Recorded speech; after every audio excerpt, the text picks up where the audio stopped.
Alors bonjour, merci pour cette invitation.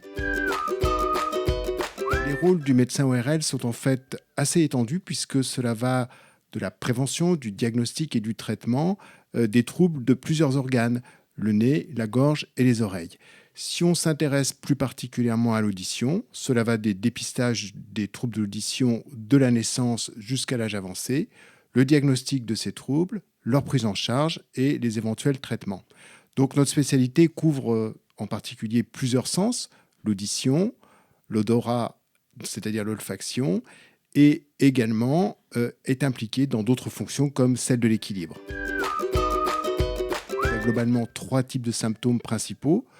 Les troubles de la perception auditive, c'est ce qu'on appelle les hypoacousies, la baisse de l'acuité auditive.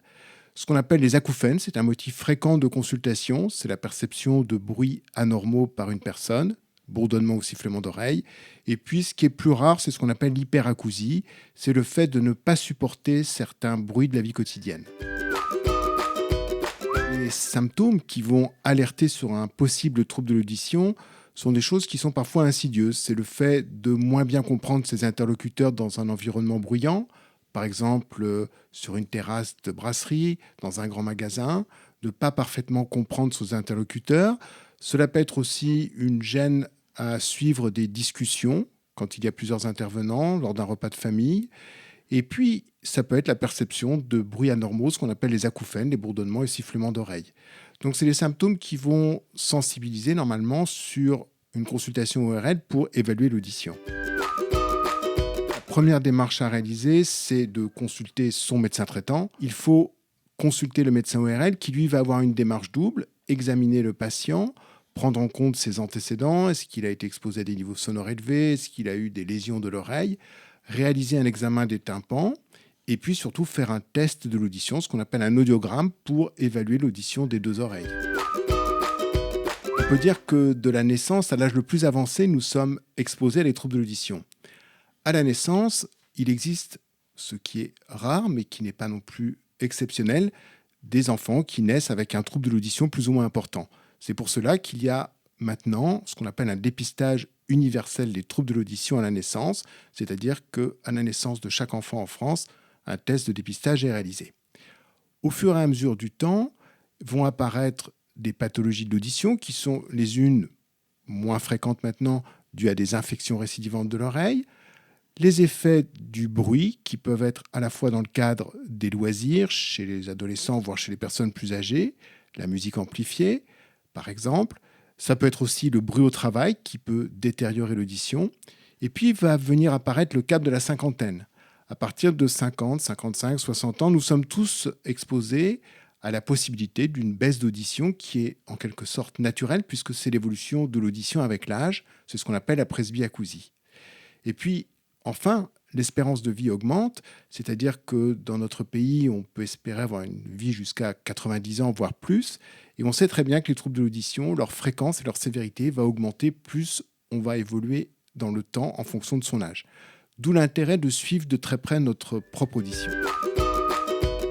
Les jeunes ont une appétence pour la musique, ils l'écoutent beaucoup sur leur smartphone et s'ils ne le font pas de façon prudente, c'est-à-dire avec un niveau sonore pas trop élevé et en faisant régulièrement des pauses, ils sont exposés à des risques auditifs. Et ceux-là, ils en sont de plus en plus informés.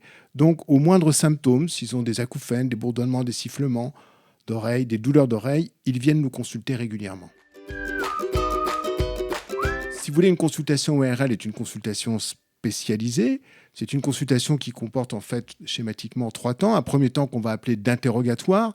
Le praticien ORL va prendre en compte à la fois les symptômes qui amènent le patient à consulter, ses antécédents éventuels, est-ce qu'il a eu des pathologies ORL, est-ce que dans ses familles il y a des troubles de l'audition. Un second temps qui est un examen clinique, c'est-à-dire un examen ORL, de la cavité buccale, du pharynx, du nez et bien sûr des oreilles en examinant les tympans, complété par ce qu'on appelle l'audiométrie, c'est un test d'évaluation de l'audition, c'est le second temps. À la suite de ce deuxième temps d'évaluation, le praticien ORL va en quelque sorte faire la synthèse. Il va formuler un diagnostic. Est-ce qu'il y a une perte d'audition? Est-ce qu'il y a un impact important sur la communication? Faut-il faire des examens complémentaires? Faut-il faire des radios, scanners ou IRM pour rechercher une cause de la perte d'audition, par exemple? En fonction de ces données de la consultation et des éventuels examens complémentaires, un traitement sera proposé. Il y a plusieurs facteurs qui interviennent. Il y a ce qui est théoriquement important, c'est d'avoir un test de départ, enfin une évaluation de l'audition.